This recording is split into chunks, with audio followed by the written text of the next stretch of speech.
Okay, my clock just turned 4, and I see that we have a quorum of the city council, the city of Hillsboro in the room. So I am going to call a meeting of the city council to order. First item today is our 2026 revenue neutral rate hearing. So we will open the revenue neutral rate hearing. And at this point, we will ask for any public comment regarding the exceeding the revenue neutral rate. Do we have anybody online? No, sir. That's good and or bad. Okay.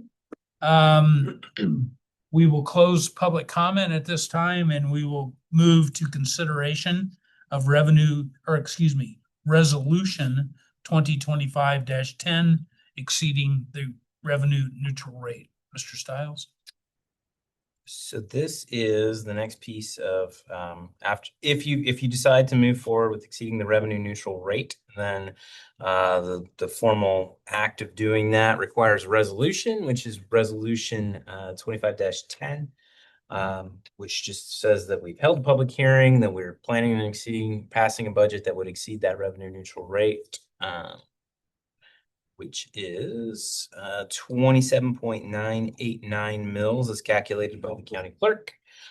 We are planning to exceed that if everything is to go as we have proposed. So all that resolution does is say that yes, we're prepared to make that. And so with this, you also have to do a roll call vote. So hey Matt, one comment. Yeah. Did you say 27.989 or is it 37? I'm sorry, okay. 37.9. Yeah. I was going to ask him. Thanks for asking. Okay. Any questions regarding resolution 2025-10 exceeding the revenue neutral rate? Hearing none, I would accept a motion to adopt resolution 2025-10. Councilman McCarty moves. Is there a second? Second. Councilman Jorgensen seconds. Is there any further discussion? Hearing none, we'll poll the council. Councilman By. Yes. Councilman McCarty. Yes. Councilman Wilkins. Yes. Councilman Jorgensen. Yes. Resolution 2025-10 exceeding the revenue neutral rate is hereby adopted, and we will close the revenue neutral rate hearing, and we will open our 2026 budget hearing. And so now is the time for anybody from the public to be heard regarding the proposed 2026 budget.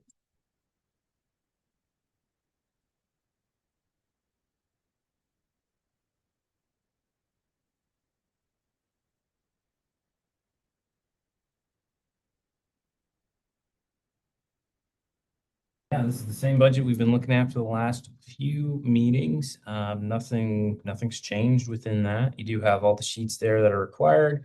Proposed mill rate on that is 38.577 for the for the general fund and all the major funds, and then we also will levy on behalf of excuse me, on behalf of the Recreation Commission another mill, so that brings the total up to 39.577. Yeah, there's nothing strange or different or unusual about anything in there. It has everything that we've talked about. 4% pay increase for employees to be determined if you want to do that via cost of living adjustment or if you want to use that for merit or you want to split the two, however you want to do that. No major additions or changes for the next year. We always look at utility rates in November, and so we'll have conversations about those a little later this year.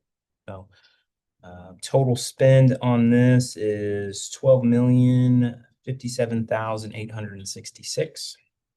Assessed valuation went up about 4% this year, so it's $24,804,685. Any questions? I just want to say thank you to you and your team for putting the budget together for us. So it means a lot. Yeah. No problem. Any other comments or questions? Hearing none, I would accept a motion to adopt the 2026 budget as submitted? I'll make a motion. Councilman McCarty moves, Councilman Second. By seconds. Is there any further discussion? Hearing none, I'm gonna poll the council on this also. Councilman Jorgensen. Yes. Councilman Wilkins. Yes. Councilman McCarty. Yes. Councilman By. Yes. The 2026 budget is hereby adopted, and I too would like to add my thanks, Matt, to you, Danielle, and the whole staff for putting this together. All your department heads, I know a lot of thought went into it, and you know, I think we have done a really good job about finding efficiencies and finding best practices and ways of doing things that help us keep our costs down. So that's good. We'll also note that don't run off after the meeting because you all have to sign the front page of the budget. So don't leave without talking to Danielle about that. Okay, next up is our consent agenda. First up, we have vouchers totaling $428,166.10. Did everyone receive copies of the vouchers? Next, minutes from our September 2, 2025 regular council meeting and our September 5, 2025 special meeting. Did everyone receive copies of the minutes? Were there any questions or corrections to the minutes? And finally, we have CDBG-CR 126 North Main, change order number 5. Mr. Stiles, anything you want to comment there? Sorry, I don't remember what this one is. New door frames. Pretty small. I think it was a fairly small one on this one. I can't recall. Yeah, 10,686 new door frames and some other things for the lobby, which ended up being pretty significant. And then additional work. Again, this is an old existing building, and so they have to replace a cast iron sewer line, which costs about $10,000. And so this is kind of a normal thing with the change order. Within this is of course a CDBG project. It's pass through. It's not a city project. So the cost of that change order will be bared by Eric Driggers, the owner of the building. Okay. Any questions? Hearing none, I would accept a motion to adopt and approve our consent agenda as submitted. No motion. Councilman Wilkins moves. Is there a second? Councilman Jorgensen seconds. Any further discussion? Hearing none, all those in favor say aye. Aye. Opposed? Motion carries. We've now come to our first opportunity for public comment. And did you say we do or don't have anybody on? Nobody online. Okay, is there anybody here in the room that would like to address the council at this time? Okay, hearing none, we will close that opportunity for public comment, and we will move to a presentation from Paige Ashley, KPNF, giving us information on the plan and the transition. Paige? Do you want to move things forward, or if I give you my little thing? I will happily plug in and see if it'll work. Sometimes No, I can tell you that's gonna work. sometimes that doesn't always work. Jesse, thank you. Let's say let's next. maintain decorum here. Thank you. Jesse video on there. Well, I did bring. And Paige, if you would use the podium, please. Thank you. Yeah, well. We'll see. Did you get that in? Yep. It's not working. This is that one on, that side on. Sometimes it has to. Mine's on. Like I said, I never turn it off. Can't always rely on my batteries then. Okay, well, sorry, we'll just have to go. Ask you to do it. Yep, that's no problem. If you go ahead, there we go, thank you. Okay, well, hello, my name is Paige Ashley. I am with Capers. I do affiliation for KPNF, and actually there's some city and counties that aren't members of Capers right yet either. So I do affiliation for that also. I always say when I come to do these presentations that I am not here to sell KPNF by any stretch of the imagination, but by the time I'm finished talking, you'd think I was a salesman for KPNF, because I do think it is a good plan for firefighters or police officers to be in, just because of the extra protection that they have. Well, Capers actually began back in 1962. by the Kansas legislature so that people that spent their careers in public service would have financial protection when they got ready to retire. And then we kind of morphed in offering financial protection for our members when they're currently members of CAPERS. And then under that umbrella, we have the CAPERS pension system. We have the KPNF, Kansas Police and Fire pension system. And we also have a judges pension system. Judges think they need their own pension system also, but they get that. KPNF actually started back in 1966. Your agency became affiliated with CAPERS back in 1967. So you've been CAPERS members for a very, very, very long time. But KPNF started back in 1966. And believe it or not, we still have a lot of agencies that are still, their police department, their fire departments are still under CAPERS. As I've been doing affiliation, I've been with CAPERS for about 8 years now, almost 9 years. And in the last 3 years, I have been more busy than I've ever been moving police departments and fire departments from CAPERS into KPNF. If you'll go ahead and do that next slide for me, please. So why would, why do they went? Well, why should a city perhaps move over into KPNF? Well, comparatively, it is a better plan than CAPERS, a much better plan. So right now, a lot of our fire departments and police departments that have CAPERS, they're having trouble hiring. So basically what they end up doing as CAPERS members is they're hiring staff, they're training them, they're sending them to the law enforcement training center, spending money to do that and getting them all trained. They do the ride-alongs and everything, and they're ready to go to be on their own. And then a county or a city that has KPNF close by poaches them. They take them away. And so you've just spent all that money hiring and training new staff, and then they leave because they want to be a KPNF member. So basically, why would you all want to do it? It's going to help you hire and retain quality staff, keep the staff that you have. There's going to be less training costs when you go to hire somebody, because then when you train them, they'll stay because you have KPNF, and it offers better financial protection for them, not only after retirement, but while they're currently working for you as well. If you'll go ahead and move that for me again, please. Why do members want it? Why are they going, well, I want to have KPNF. I don't want to work for an agency with CAPERS, because KPNF has enhanced disability benefits, much better than what CAPERS has, enhanced death benefits for the members, much better than CAPERS, and of course, enhanced retirement benefits. Most of the time, as you're hiring folks, they want to come on to KPNF because of their retirement. That's all they think about. At my age, I think about the benefits, and I think that, oh, you really want to cover your members with these much better death and disability benefits than what they have under CAPERS. So if you'll go ahead and move that forward for me, please. So, a lot of times when I talk to city council members or county commissioners, they'll go, well, why should we offer this to just our fire department or our police department? Why can't we give it to everybody? Why should I pay out so much more for some than for the others? Well, you have to think about the job that they have. Right now, especially in the police department, police officers actually have about a 20-year less, in retirement. Just life expectancy is a little 20 years less than their civilian counterpart. And, you have to think about it. The weight and the strength of the equipment that they wear is about 30 pounds that you guys strap on every day, running around doing everything with that on there. And then after a while, after years, it weighs on your body. They have hip injuries, things like that.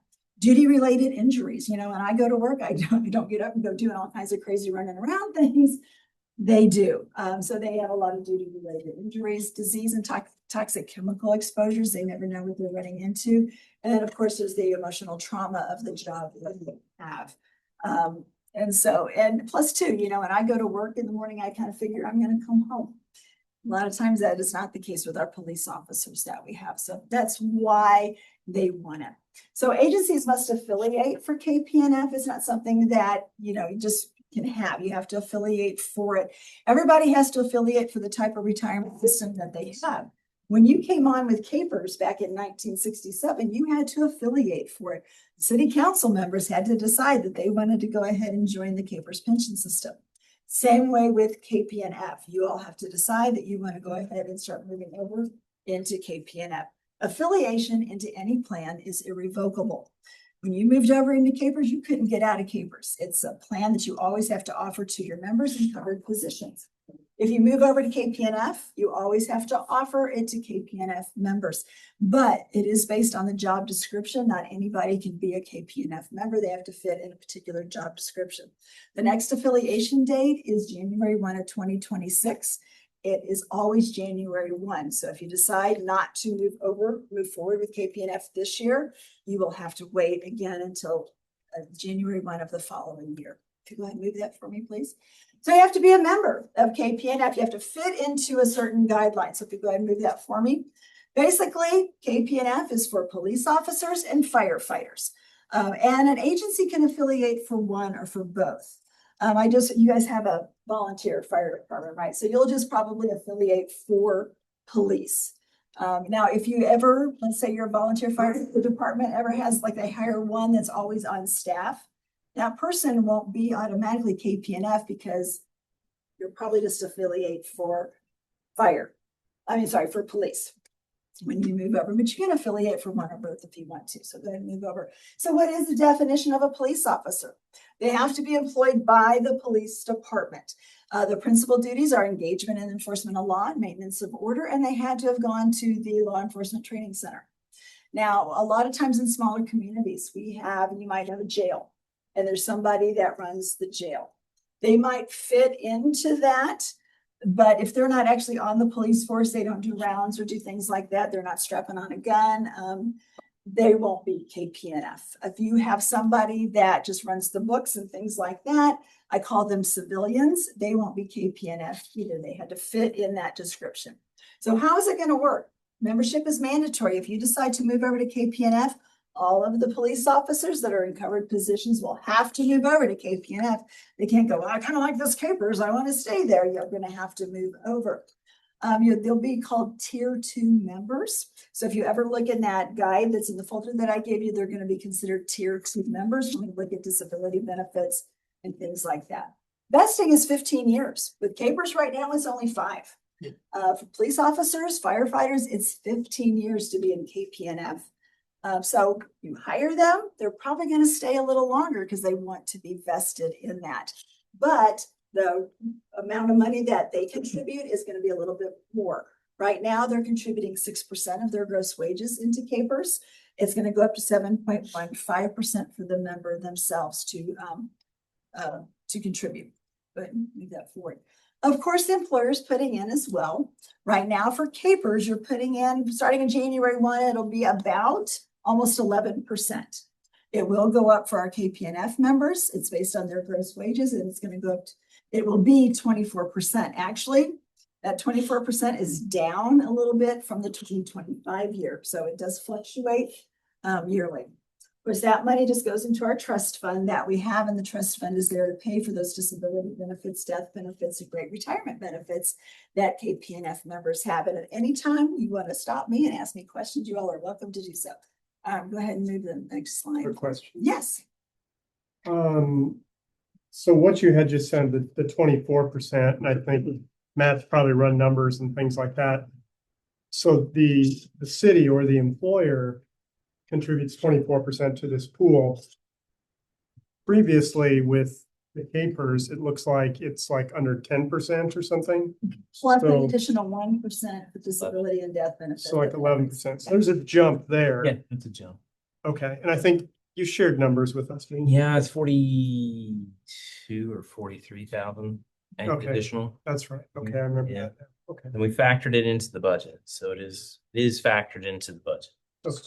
Okay. I have a question. You mentioned being vested with 15 years. Now, will our police officers be grandfathered in if they've already hit that 15 or would, okay. Talk about that when I talk about what we call Question. portability with this, which is a Okay. good positive thing. So, but as we talk about that 24%, what is that paying for? It's paying for the better disability benefits and the better death benefits. And then of course that increase in the retirement benefit that they're going to receive. So a disability benefits, and you go ahead and move that forward. Right now with Capers, if they become disabled, it's only occupational for 2 years. And then they can't even go on our disability plan until after they have a waiting period of 6 months. And then after 2 years, they have to prove that they can't do any job to stay on our disability program. With KPNF, it's occupational. So if any of the police officers can no longer do their job as a police officer because of a disability, they can stay on our disability program until they're age eligible to retire under KPNF. And so they would receive an annual benefit of 50% of their final average salary, still earn service credit in KPNF. And then they would also have the death benefit coverage. And then they could go back to work doing anything else they wanted to, collect a full salary, even do a caper's job if they wanted to, still earn service credit in KPNF, and then retire with a nice benefit. I had a friend who was a police officer, was giving somebody a ticket. He was hit by a drunk driver on his hip, and he was no longer able to run or do things that he needed to be able to do to be a police officer. I don't know if he went on our disability program, but I do know that he went back to school and became a lawyer, working as a lawyer right now. I'm sure he probably went on our disability plan. And if so, he's a young man. He's still earning service credit under KPNF while making his lawyer salary. And so, yeah, so it's a good plan, much better than what we have with capers right now. And again, you have to think back to all the equipment they wear, the things that they go into. A disability is going to occur more likely for a police officer than a staff worker that works at their desk all day. Okay, go ahead and forward the death benefits. Right now, with capers, they're only covered at 1.5 times their current salary. That's called basic life insurance that they have. With the KPNF death benefit, there's what I'm really just going to talk about today is the service-connected death benefit and non-service connected death benefit. Not that, they don't have that with capers. So if you move up to the next slide for me, please. Oops, never mind. I thought, okay, I'm just going to talk about it. Service-connected death benefit. If they should happen to be killed in the line of duty as a KPNF member, their spouse, doesn't matter what age that spouse is, their spouse is going to receive a lifetime benefit for the rest of their life. Typically about 50%, 60% of the final average salary what the member has. They don't have to wait until the member would have been age eligible to have it. Then if there's any children in the family, if they're under the age of 18, the children are going to receive 10% of the final average salary paid to them as well until they either leave high school, if they decide to go to college or something like that, or receive that until age 23. And they don't have to report that on their federal taxes. It's just income that they have. They don't have to report. Non-service connected death benefit. Now, of course, they just happen to pass away, even on a heart attack, at their desk or something like that. Still considered non-service connected. The spouse is still going to be covered for the rest of her life. And the children are just not going to be covered. Now, he or she will have to report that money on their federal taxes, but it is a nice benefit for them that they don't have with capers.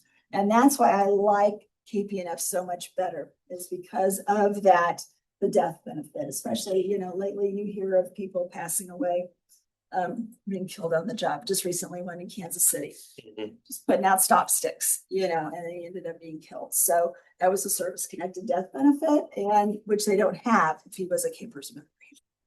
If they happen to pass away from a disability that was service-connected, a lot of times that's firefighters. Maybe they have lung cancer, something like that. They went on disability. The family is still going to be taken care of with that. Much better death benefits than what capers members have. So, okay, move forward right now. Your agency does not have optional group life insurance. That is something that you can affiliate for. It is in the packet for the KPNF affiliation. If you affiliate for optional group life insurance, there's no cost to you. And this is something you can offer to your capers members as well as your KPNF members if you decide to do it. It's just like, it's additional coverage for your members. They can take coverage out on their spouse as well as their children. Basically, the only thing is that the designated agent will just have to pull money out of their paycheck to help pay for it, but it is really cheap rates.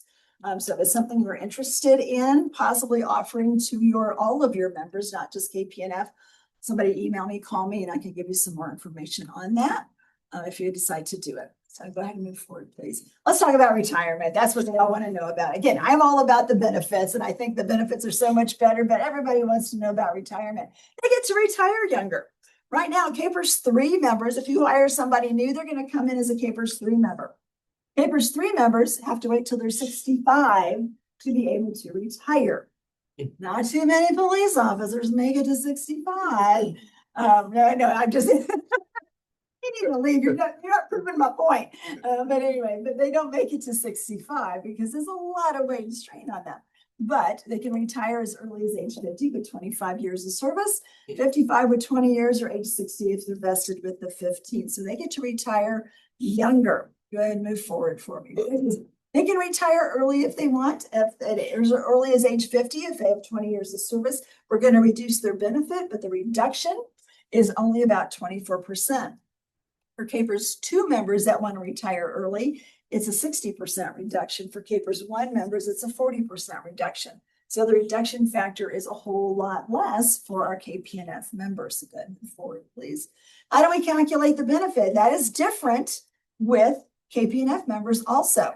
We use a different statutory multiplier. We look at the final average salary and their years of service, just like we do with Capers 1 and 2. That's not how we do it with Capers 3. But we use a higher statutory multiplier, which makes their benefit much larger. So go ahead and move forward for me, please. So basically comparing, we have somebody that was making $80,000 for their final average salary. They worked for 20 years of service. If they stayed in Capers all of their 20-year career, their maximum benefit would have been $2,400. If they would have started their career under KPNF and went 20 years, their benefit would be $3,333 a month instead. That's almost $1,000 difference just by being in KPNF. That's why they go. That's why I want to retire under KPNF. Move forward, please. Okay, when they go, as you talked about, what happens to them when they go over into Capers right now, they have KPNF, they have portability. So what's going to happen is their Capers account is going to become inactive. When they go to their member web portal, they're going to see resignation on their account status. They didn't resign. They just left the Capers, the pension plan. And now KPNF will be their active account. And so what we do is we add those years together under both plans so that they can become vested in both plans.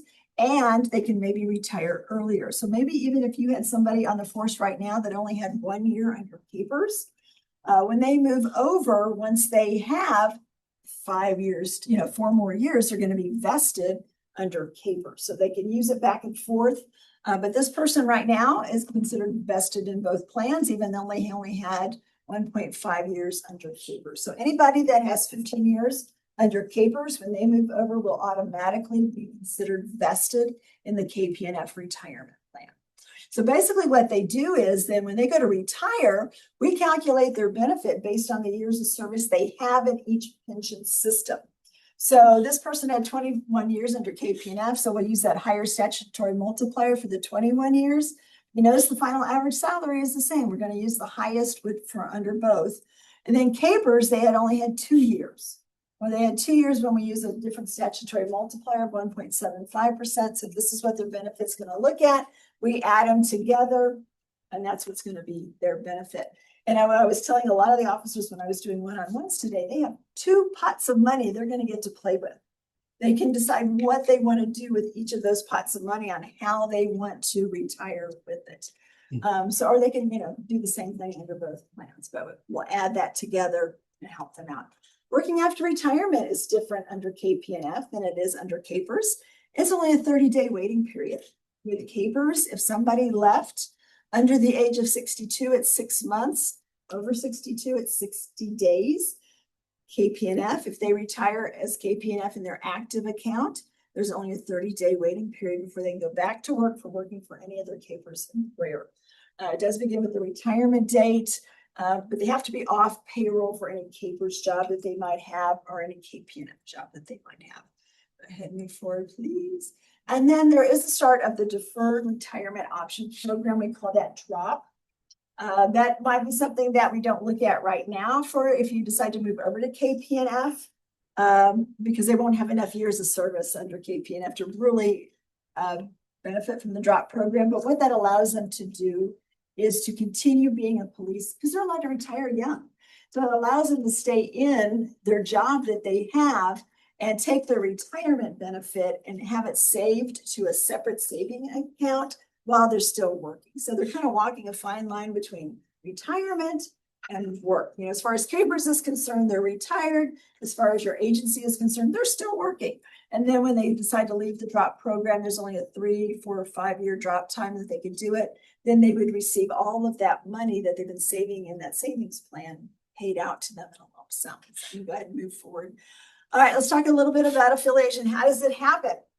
You could do prior service and future service only. If you would have decided to have done that, you could have bought back all the time that your officers had while they were working for you. Darn expensive. Most people aren't doing it right now. So let's move over to the next slide. The next one is called future service only. If you decide to move over on January 1, it would be considered future service only. So service before the affiliation date will not be counted as KP&F. So they'll have that Capers account, and then they're going to start new with KP&F. They'll be able to be a member under both plans. They'll be able to use both together to maybe retire a little bit sooner or vest sooner. So go ahead and move forward for me, please. So you as the governing body must adopt a resolution or basically just say, yep, yay or nay, we decided we're going to go ahead and affiliate for this. I have to have affiliation documents in my office by December 1st. Basically, it is just a form that just says we're transferring from Capers to KP&F. You all just fill it out. It needs to be notarized. And then I need the minutes from the meeting in which you did agree to go ahead and move forward with KP&F. So I would, again, have to have that by December 1st, my office. So you go ahead and move forward again. Any questions you might have, my business card is in that folder that I gave each of you, and my boss, Alec Hawley, his business card is in there as well. You all are welcome.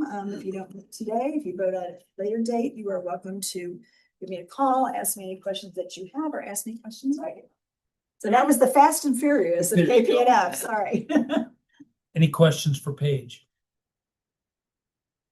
How many staff are affected by this, would be eligible for this? Just the 5 full-time. Yeah. Our part-time folks wouldn't be. Only if they work less than 20 hours a week. There's still a covered position is still followed by kind of the Capers, also that they have to work at least 1,000 hours or more to be considered covered in a year's time. So in our situation, we're looking at police. We only have one full, well, I don't know if Ben, if you're considered full-time fire anyway. I'm also Building and code enforcement.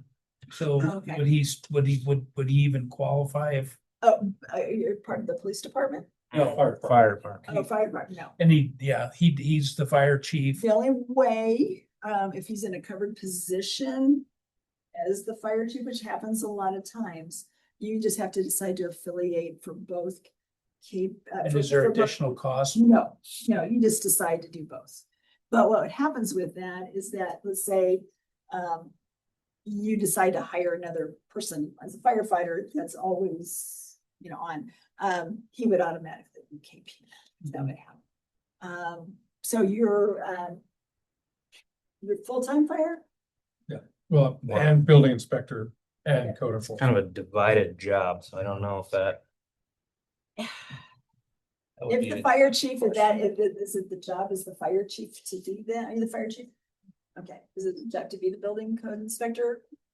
Yeah, I don't know. No, exactly. It's not structured that way. I would. So look at the job description and see if you think it would fall under KP. I mean, you can always rewrite. the You'd have job to rewrite it probably to make that work, yeah. Yeah, if you decided to do, but if you rewrote it, then the next person you would hire. Would have to be in it. That Yeah. way, yeah. But if you work full time, I mean. Yeah. No, it's not on call, that's full time. Now, on call is different, I'm allowed to wear a pager and go out, cut my grass or go grocery shopping, those hours don't count. Right. So, I mean, that kind of happens a lot of times with fighters as Yeah. well. Thank you. Hey, All right. Matt, Any other do questions? you know if we're gonna be offering the drop program or not? It automatically. Oh, goes it's on- with it. Okay, You as an agency can decide whether or not you allow somebody to be in the drop program with your agency. Again, that's probably a little bit farther on down the line, 4 years from you know, now maybe 5 or even 10 years from now. But if somebody comes to you and said, well, I want to be in the drop program, well, if this is the person you've been trying to get rid of for years, you don't have to allow them into the drop program. Okay. But if it's a good person, good officer, and you want to keep them on, you could allow them to the drop. Andrew, can we do that? Could we offer the program to one person but not another? I feel like it'd have to be all or nothing, I right? don't know the answer to that. Well, capers cannot dictate that. Yeah. I'm just saying capers cannot dictate it. Okay. The agency, their agency has to approve their entrance into drop. I Okay. don't think I've seen anybody that's been denied it, but we don't dictate. And I've just noticed, I mean, it says that that the drop account grows. So does that mean that we are also still contributing to it, or? You're not contributing to the drop account, but if they decide to do drop, as far as you're concerned, they're still a member of your agency, still in KPNF. They're not earning any more service credit, but you're still contributing on their behalf, and they still have to contribute as well. Okay. Yeah. I see ups and downs, positives and negatives to the drop program. It's just up to the individual on whether or not they're willing to join it. Okay. Any other questions? All right. Anything else? I have an Paige, email away. Thank you or very, phone call. You're- thank you very much. Thank you. You have my. Thank you. Oh, yeah, sorry. Yeah, you're gonna want that back. All right, thanks. Okay. Appreciate that presentation. And now we're going to move into our business items section of our agenda. First up is Resolution 2025-11, setting a public hearing for code violations at 401 South Ash Street. Mr. Stiles? Thank you, sir. So we've got a couple code violation hearings to set here. So with code violation hearing, I don't know that everybody's done one that's been on here. I don't know if you should jump in. I think just Barney and I Yeah, probably. probably you too. You've done one before, I think, yeah. So what you do when you have a situation where you've got international public or property maintenance code or building code issues that we can't resolve, I would say that most of the time we try to resolve those before they get to this level. We'll send notices, we'll work with people, we'll try to make them, comply with the code and make some progress toward it. Usually when it comes to this level, it is at a point where we can no longer affect any kind of change. And so when you get it, that's where we're at with it. So you get a property maintenance or a code enforcement report, which Ben has attached for these. All the notices of violation, it kind of details what has been the issue, and there's usually pictures involved with that so that you can see what the issue is. It's usually pretty obvious what it is on this. And so we've attached those for you. Actually, in my staff report, I think I mentioned the public hearing would be for the 18th, would be the second meeting in November. It's actually the first meeting in November. We sent those out a little bit later so that you'd have the actual ordinances on that. So let me pull those up to make sure I've got the right times. So that would be, yeah, we're going to be taking these up on September 9th, and then the public hearing would be set on those for November 4th. There you go. And so those have to be published 2 consecutive weeks within within the newspaper and on our website. So they'll go through the Hillsboro Star-Journal, be published twice, and we send a certified copy of the issue and the notice to the person as well. And so what you're doing basically now is setting the public hearing. If you believe that the code violations warrant that and that further action. So with 25-11, it's code enforcement on 401 South Ash Street. As you can tell from the pictures, we've got lots of issues with dead trees, dead limbs, trash, metal, junk, all the things, overgrown vegetation, dilapidated and unsightly fence. A lot going on with that property. What has been the communication or from the property owner? None. And no progress. That's why we're to this point. Usually if someone's working with me, even if the progress is slow, it won't come to this point. And there is someone living there? Ben, in this one picture with the sidewalk, how much of that vegetation is taking up the sidewalk? Is that about half of it or a third? Yeah.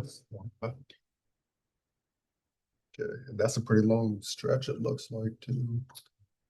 It's a fairly significant sized lot. Yeah. Is this the house that's right next to the house that burned down? Mhm. That's what I thought. Have you spoken to this person? Has anybody from the city had any contact with them at all? I have not talked to this person. No. What We've sent a lot. Dwayne might have. We've sent a We had lot. to leave, but like Dwayne might have spoken to him. I just didn't know if we were getting a negative response or just none at all. It's been none with all the notices we've sent. Yeah. I haven't gotten any response. Okay, What's the timeline been for when we started to get to this point? It's been about a year. About a year or two.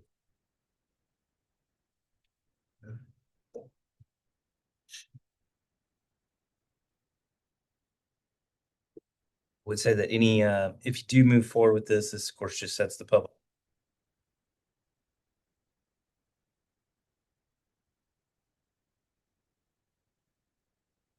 The next step for you would be an order to clean up the property, which would happen after the public hearing section.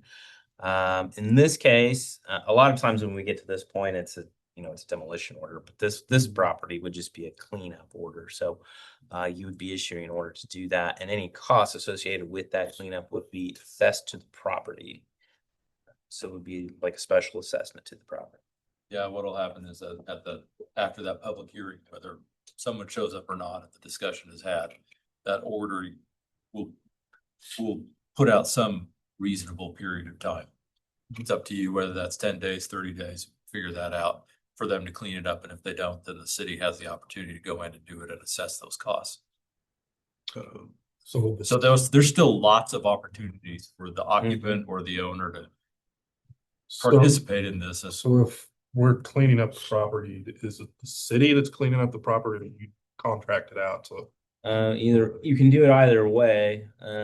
We would probably seek to contract it out just because it makes it more of it's cleaner for the assessment side because there's an actual fixed cost associated with that. Okay. We do it, then it's like, well, I gotta figure out time, materials, manpower. These don't strike me as the kind of, particularly this situation that would fall under Gary Hilliard and his ministry and kind of what he's doing. He probably comes into this way before it would get to this. Yeah, I think that would be the case. Yeah. Well, and if I remember, isn't the hands of grace primarily for, yeah, I mean, because he wouldn't be able to do anything for the fence and whatnot. I think that's outside what he's trying to do as well. But I mean, surely, yeah, maybe the branches and the vegetation and whatnot, yes. But that fence that's hanging over there, I don't think he. Or maybe I'm wrong. That would be a question for Gary. I'm not sure what his thought process would be on.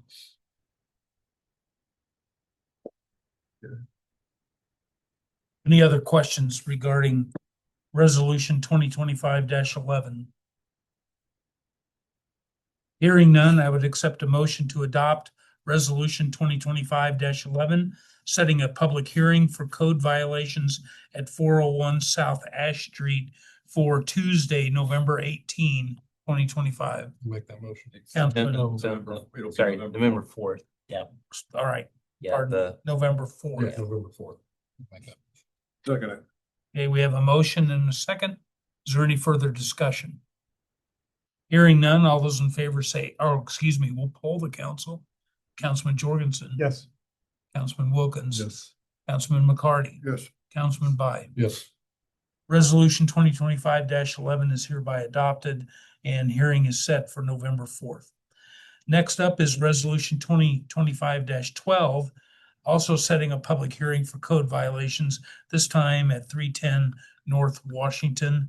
And this is one of our frequent flyers, This is- Mr. Stiles. Yeah, so this house has been the subject of quite a bit of discussion over the Code years. activity. Yeah, code activity multiple times. And Ken came in and spoke to you guys in August about this house, is the one that's adjacent to. So this is Dennis Gora. He owns that property. He's out of Wichita. It was the previous owner of the red brick building on South Main. You'll recall that building, which we had to do demolition on as well. So this one, I believe, is maybe still tied in the bankruptcy. I don't know if that's been fully discharged or not, what the situation is with this bankruptcy. So we've had people try to squat in this house. Family member tried to squat in this house. As you can tell, it is a dangerous structure. It has got a lot of issues, dead diseased trees, all the weeds, all the things that can pretty much go wrong with this. This one would be a demolition. I don't know if there'd be much opportunity to salvage this and bring it back up to code. But this again would be a situation where you're setting the public hearing for November 4th. All the same things apply as we just spoke about with the previous case. So we would be publishing it, sending notice and those type of things. So I don't know if you have anything to add to that, Ben, as far as. I mean, what was Ken's comments when he was here? What's his level of interest? Well, I think that I think that he wouldn't mind acquiring the property if it was cleaned off effectively. Is kind of what I took from that. Not but with structure. probably not with structure. So, I mean, just for clarity on my part, what's been the timeline for getting a hold of this occupant or owner as well to? I've been having conversations with them for 5 years. Oh, wow, Mm. okay.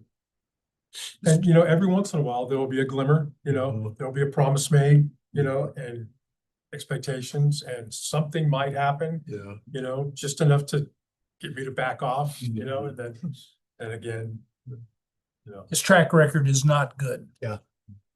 I'm just gonna put it like that. Because the red brick building was a real process, wasn't it? That was many years. It to took get to longer that than point. 5 years with that one. And then this picture, is that a hole in the front there where that siding is, or is that just like a shadowy area with the siding, or? I'm just trying to figure Oh, my out picture's exactly up what here. that is. This may not matter, but on the staff report page, it references the previous property for this. Mhm. So I don't know. I just need to be.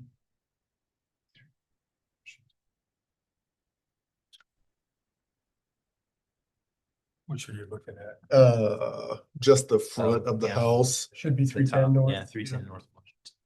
Yeah, Or right picture here. top, Is sorry. Everything else that just inside a the body hole is in 310. the wall right there? No, it's just Or a is dark that spot. Oh, That's okay. just All dark right. spot. Remember 12 years ago, a buddy of mine lived in. Oh, yeah. What suggestion is, do we have a record of how many people have been trying to squat in here? Just Or the is it one.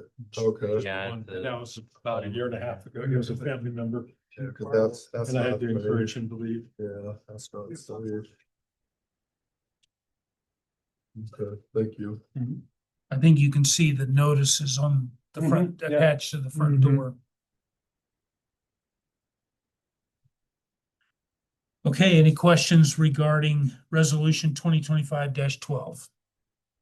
Hearing none, I'd accept a motion to adopt resolution 2025-12, setting a public hearing for code violations at 310 North Washington on November 4, 2025. Councilman Jorgensen moves, Also. Councilman Wilkins seconds. Is there any further discussion? Hearing none, we'll poll the council. Councilman By, Yes. Councilman McCarty, Yes. Councilman Wilkins, Yes. Councilman Jorgensen. Yes. Okay, resolution 2025 is also hereby adopted. Next up is consideration of proposals to replace a sewer force main from industrial to Lutheran lift station. Matt? Yes, sir. So this has been an ongoing issue for us. You'll recall that we replaced the pumps over at the industrial lift station about a month ago.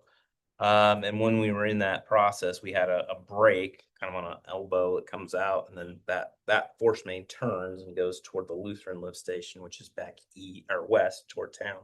along, well, what we thought was along the nature trail, but apparently that line, when they put it in, they kind of crossed through the farmer's field without much regard for easement. Not uncommon. We see that a lot in older parts of town. You just take the path of least resistance and you just sort of stick it wherever. So we've had a lot of issues with that. Back in 23, we'd actually talked about replacing a section of it, not quite as long as this, but we were able to repair it. And so we ended up deleting that project. Maybe we shouldn't have done that in retrospect, but this is something that we need to address now because we're continually chasing leaks on it. It's an old cast iron line, if I'm not mistaken on that. Caleb Spencer is here to kind of talk about the specifics of it. He's been the primary person out fixing this particular force main. So does everybody understand what a force main is when I say that? Okay, so sewer typically runs gravity fed. It'll run downhill effectively. And then it runs into a lift station, which will take the thing and lift it up, and then it can go flow downwards again. A force main is basically pressurized. It pushes that pressure to wherever it needs to go. So it's sort of like a water main, but it's with sewer. So it's a pressurized pipe, yeah. And you can imagine when there's a leak in something like that, that it gets to be a bit more hazard than say water leak. And so when we talk about this, we're talking about picking up where we've finished the work that we previously had done on repairing the initial leak of on the east side of Industrial Street to the west side. It's actually kind of still in a farmer's field, so we need to maybe address an easement issue with that. We would redirect it out of the field and go along the south edge of what is the nature trail now that goes out to the hospital. Within that easement, there's no utilities within that easement, and we would be able to take it down that entire length and meet up with the Lutheran lift station, which is over by the old Lutheran cemetery. That's why it's named what it is. Little hut out there. So this is a force main, pumps it from industrial down to Lutheran. Lutheran lifts it and shoots it down another leg, and then eventually it finds its way to the south primary lift station, and then it's pumped out to the lagoons. So seems kind of crazy and kind of a circuitous route, but that's just the most effective, and that's how town has developed over time. So that's kind of how it works. But in this case, we got bids for trenching this in from Ditch Diggers and Middle Creek Corporation. They're pretty close. Middle Creeks didn't have the same amount of pipe on it, so I don't know if that was just a typo from them or if it was really they weren't going to do 2,300 versus 2,600. They're both at least a month out. Ditch Diggers maybe a month and a half to 2 months. I think the preference though is for Ditch Diggers, A, because it's a little less expensive, but B, they've been better to work with than previous projects. Caleb. Well, and also as this issue has developed, because the day that we put the proposal in, we had to rent an excavator to get out to it because it blew. Got it fixed, and yesterday it blew out again. So we dug it back up and repaired it again. So in conversation with Ditch Diggers, they are able to come out hopefully next Tuesday if we can pass this. So we'll get going on this. It's actually next Tuesday, and then they think it's probably a day or 2 day job for them So on the we replacement. kind of changed our agreement with them, that we would spot where it ties into the Lutheran lift station. We'd find the water main that it crosses. That's the transmission line going to the big tower by Tabor, which is gonna cut back half a day for them. Okay. So if we can get this passed, our guys will dig up the tie-in and the water main that will cut them a day and a half off. Okay. Or, well, sorry, half a day. Would that reduce the cost then, or no? Because probably not. No, because just due to the fact of them dropping what they're doing now to. having to go and do it. Yeah. Yeah. So that the Ditch Diggers cost there is 35,000. That's for the labor for the installation. We have proposed to purchase the pipe ourselves, based on the fact that that's actually a little less expensive. And that would come from Midwest Supply, and that is available immediately. Yes. Yeah. Okay. So the pipe cost is 24,365. That puts us in a total cost of 59,362. It is not an ideal time financially to do it, but there's never an ideal time to replace a force main. So, you know, there is money to do that. We are gonna have them in the budget. And so as we look at that, we have an opportunity to do that. It's not as if we're in a position where we can't do that. I would say that if you were weighing out the risks and benefits to that, and this is a sewer main, and so there's lots of regulation with KDHE, and every time we have an overflow event, we call KDHE. We have to talk to them, and there's always a potential that if you were to ignore it, that they would fine you for that. Generally, they're pretty good to work with, but you have to show some progress and a little dedication to doing some stuff. So, you know, hopefully we can kind of get it done, and hopefully the ground dries out. I know that was another concern with the abundance of rain that we've had this year. It, you know, creates a situation where it's a little bit harder to excavate. And if you have to bring in some heavy equipment like they're proposing here, it becomes significantly more difficult to do that in wet terrain. So, so what we would propose here, what we're looking for approval for, is for ditch diggers to do the labor part, the replacement, the trenching at 35,000, and then authorizing the purchase of the materials from municipal supply for 24,362. So that would put us at, again, 59,362. And then we will actually relocate this into the city easement, which I think is important too. It's right, like I say, right now, it just sort of shoots across the farmer's field, and that's also a risk that we run into potentially with that, where you'd have to replace, if you had to get in there and work on it, then you're replacing crops, which, you know, it's not terribly expensive. It's just inconvenient for everybody. So, Matt, on this photo that you have on page 70, is that red line how it is currently or what it will be? that's where it is relocating to. Because I still see that bit there that cuts onto the field on the right side of the photo. Is that where we already have an That's where, easement, yeah. or- So that is where the repair is, that we did. When we did the repair, when it came out of the lift station on Industrial, we had to bore under the road, and that's where that ends up going and connecting to the existing one. So that area there, maybe we're gonna have to try to get an easement for that, a permanent utility easement for that.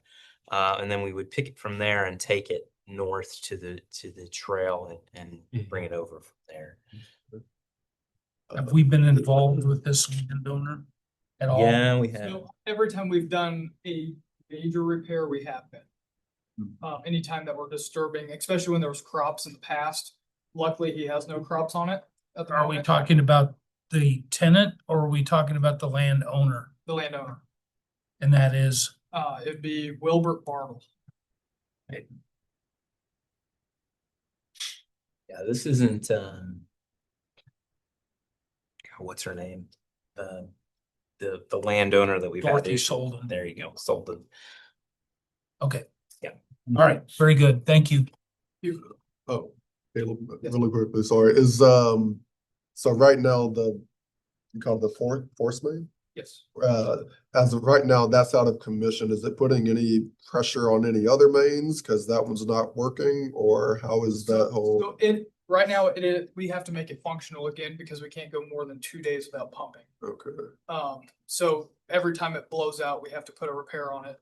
okay, And then we get it functioning again. okay, So, but it's not putting any extra load on any other infrastructure that we have. okay.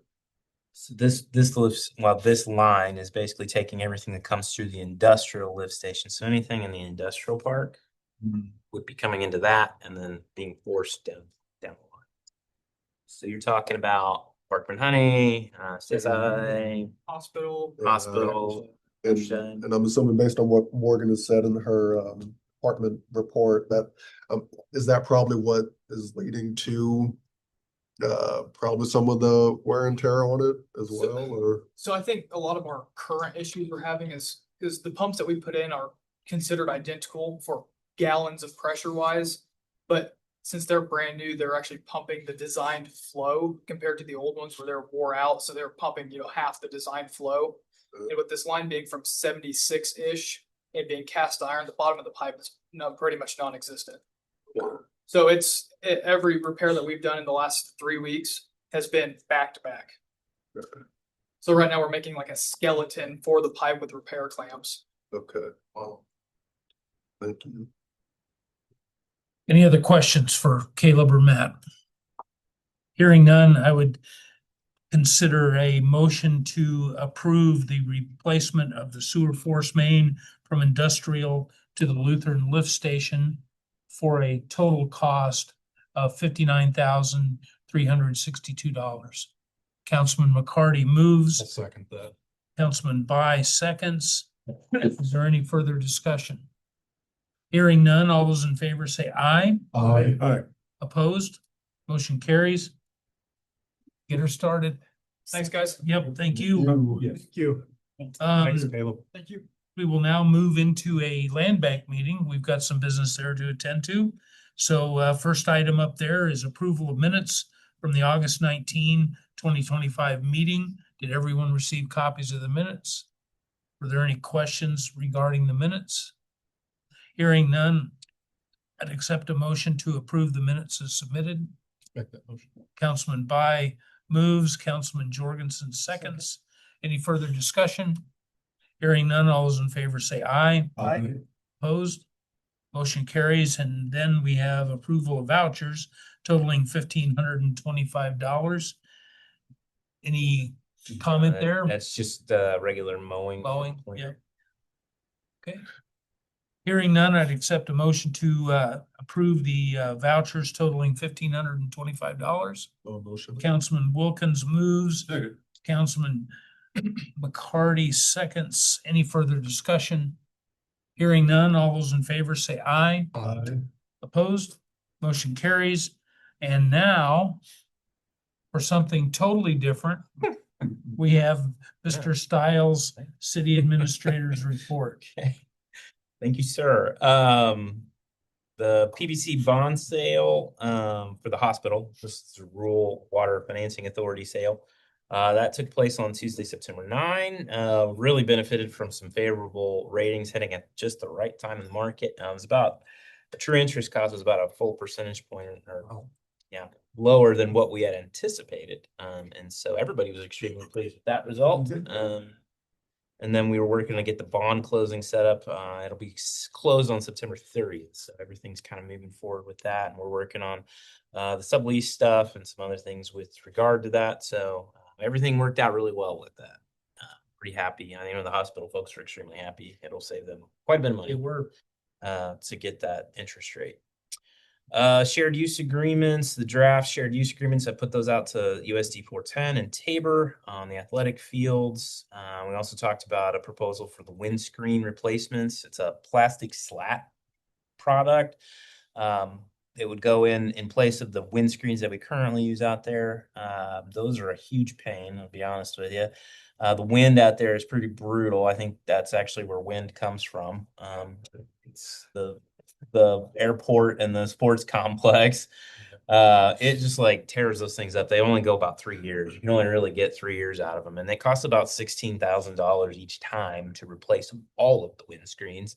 And we're not always doing them all at once. Kind of they get spaced out. But if you think about it from that perspective, you know, $47,000 sounds expensive to do a 30-year product with the plastic slats.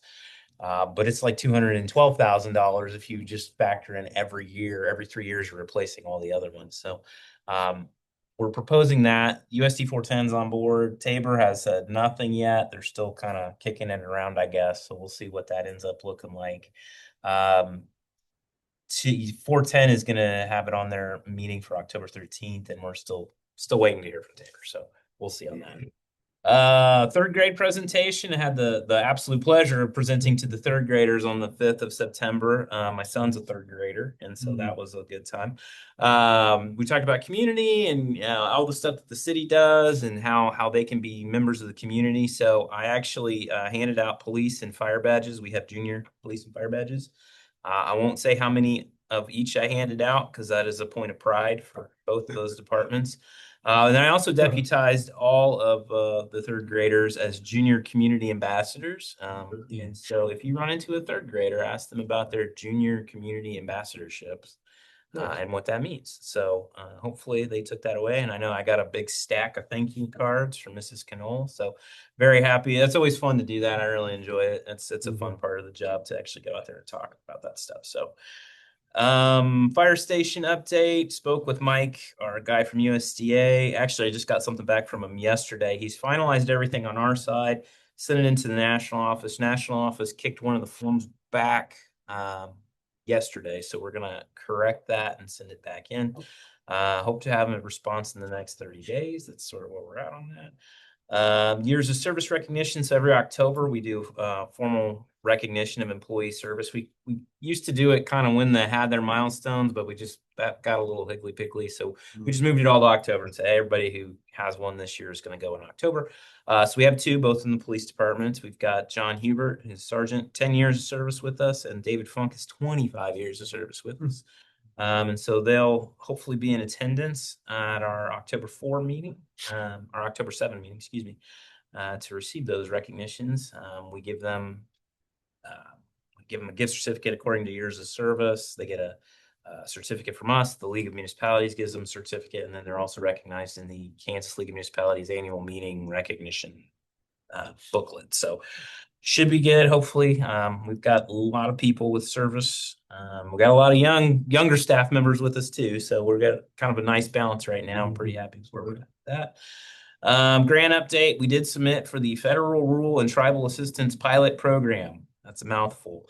$283,800, 100% federal funding. Weird thing, it was first come, first serve. The portal opened at 1. We had our application in by 1:05. Hopefully we get it. I don't know why it would take them any time to review that if everybody first came, first serve. They have $58 million total. The minimum was like 250. So, you could do several hundred of those projects for that amount of money if you were able to do that, but not several hundred, several projects anyway. This would be for a multimodal transportation plan. So trails, sidewalk assessments, nothing to do with the fire station. This is tied to a lot of the other things we have in our strategic plan. So, Callie was on there and was clicking away furiously and got it in within 5 minutes. All the way that works out for us. And then we also submitted for the KDOT Traffic Engineer Assistance Program, TEAP, to do speed zones study. You have to do a study around the daycare. KDOT pays for 100% of that. We got letter of intent back from KDOT that said, hey, we're going to send this out to our engineering partners. And so hopefully they'll select one of those for us as we move forward. And I haven't got a formal like you got it, but it seems like we got it. I don't know. It's one of those things. So, and then we also have financials for you. I think those are included in here as well. They haven't been included. We'll send those out. And then we got the KPP bill yesterday and the normal health insurance savings report. We'll send all that out. The meeting hits a little early in the month this week. And so we get that stuff usually around the 15th. Didn't have it for the meeting. So we'll send it out for you to look at here so that you have it before the next meeting. Questions for Mr. Stiles? For the USDA follow-up, you said they only kick back one thing? Yeah, one form. Okay. And then they need something from Andrew. Okay. But he doesn't know that yet. We're going to talk about that after the meeting. Well, that's good. One form. Yeah, it was a budget form that was honestly a little confusing how it's structured. So they were able to provide some guidance in addition to the form. So hopefully they'll be able to get that sent back in this week. Good. Thank you. Next up is our final opportunity for public comment. Do we have anybody online? Just Phyllis. Okay, nobody in the room, so we're going to close that public comment opportunity and we will move to council comments. Councilman Jorgensen, we'll start with you tonight. Yeah, so craft fair this weekend, exciting for our community, and just want to welcome everybody that's going to be coming. And kudos to the volunteers. You doing it again this year with us? Oh yeah, morning? early AM. All right. Got the early call. We'll see you there bright and early then. Right. What is Okay. that? 5:45? Something like that. Yeah, it's like 5:30, 5:45, something like that. volunteering for? Helping spot people coming in Oh, Saturday that'd be morning Yeah, to their traffic booth. control. Nice. Yeah. Yeah, yeah.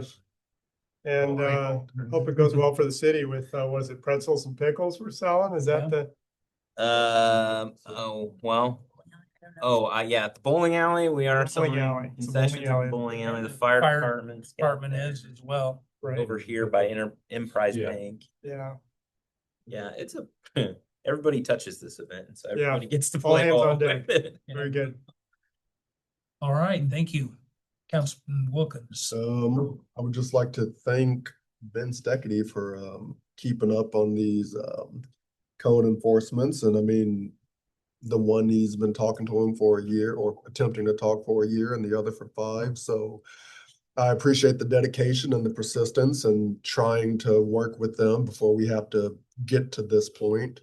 And it's unfortunate that we do, but I just appreciate the job that Ben does. So Right, appreciate that.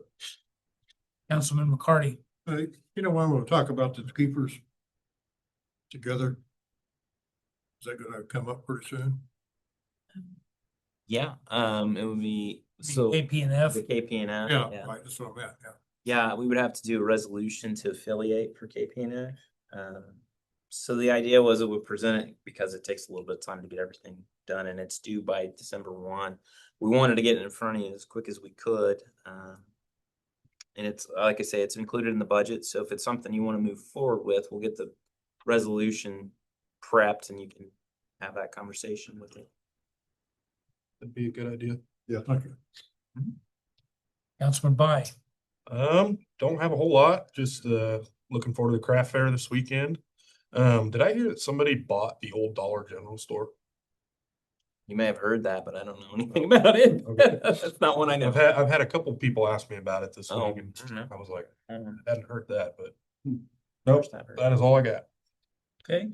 I'd just like to add that had the opportunity to meet with the league, with the board, and I was officially put on the board of directors for the league this past Friday morning down in Pittsburgh, Kansas. A lot of exciting things going on down in Pittsburgh. It's That's pretty cool too. quite amazing. They've got a lot of entrepreneurship activity Oh, there, good. especially associated with the university. And we actually met in what they call a maker space or, yeah. downtown, which was quite interesting. Shared workspace, meeting rooms, just a lot of variety of different things. I know they had like 3D printers and some different things that people can use to help start businesses or create prototypes or business ideas. So it gave me encouragement to come back again and continue to see what we can do with Tabor and our partnership with CCAC and, with their new facility that's coming, So I think we're going to have an exciting story to tell here soon to share with people in the league. And of course, I did get to hear about our friends up in Lindsborg who happened to hold a city council meeting in the gymnasium during school, during an assembly. They held a city council meeting That'd be cool. to show the students at their middle high school what, transpires at a city council meeting. Kind of a cool idea. Neat idea. So I thought it I'd was a love neat that. idea, and as much as I hate to steal anything from there, it's a good idea is a good idea, right? Mhm. And then finally, I would like to say that again, next week is the KPP annual conference. That is, and I think sign up is closed. Unfortunately, I think We could probably work that out though. If somebody wanted to come. that hasn't signed up wants to go, but that will be Thursday. Starts at 9 and then goes till 5. And then at 5, there will be the Great American Yard Party, I believe. Something like That's that, yeah. what it's called. So there'll be outdoor games, food trucks and prizes and a variety of things going on. So just want to remind everybody of that. And then lastly, just back to this daycare speed zone project, I did have a conversation with one of the residents in that neighborhood, lives just across the street from the daycare, and they were very much in favor of a reduced speed limit in that area. And, I was reminded, they said, well, don't just do one street, you got to do both, because they're both coming right down next to the daycare center. And I said, we're gonna hopefully have a study done and we'll consider all the factors that will need to go into it. So that is all I have. Is there any other business that needs to come before the council? Hearing none, this meeting is adjourned. Thank you very much. Thank you.